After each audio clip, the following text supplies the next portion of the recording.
Good morning and welcome back to the Morning Mindset. I hope you're ready to get your mind aligned with the truth of God so that you can live this day walking alongside Him. Now, if you were not with me yesterday for the Morning Mindset, please go back and listen to that episode. I introduced a topic, kind of a can of worms that I opened up, and I barely started addressing the issues that come out of it. So we are looking at Psalm chapter 25. And beginning in verse 12, it says, "Who is the man or the woman who fears the Lord? Him will He instruct in the way that he should choose. His soul shall abide in well-being, and his offspring shall inherit the land. The friendship of the Lord is for those who fear Him, and He makes known to them His covenant." In these 3 verses, David is describing the benefits, some of the benefits that come from being a person who fears the Lord. And we talked yesterday about what that word really means, to fear the Lord. And Jesus makes it clear that it means we are to be afraid of God appropriately, in the sense that He is the judge and we are sinful people.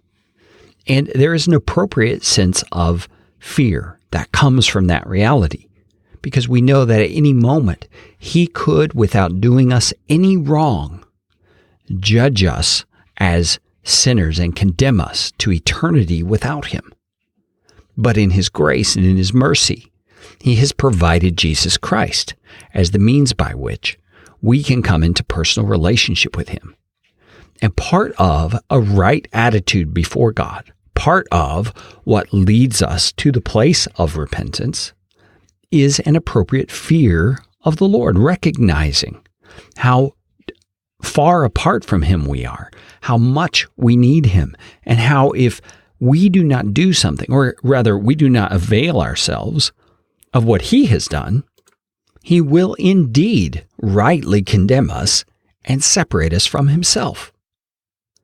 And that attitude of fear carries over into our relationship with God once we have availed ourselves of the grace of Jesus Christ. And here's how it looks. It is the same kind of fear that a child is to have in relationship to their father or their mother in terms of discipline and correction.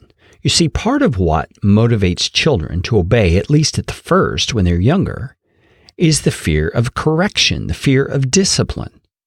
They know that mom and dad have the right and even the responsibility to bring about corrective measures in their lives. And sometimes those measures are a grounding, sometimes they are a spanking.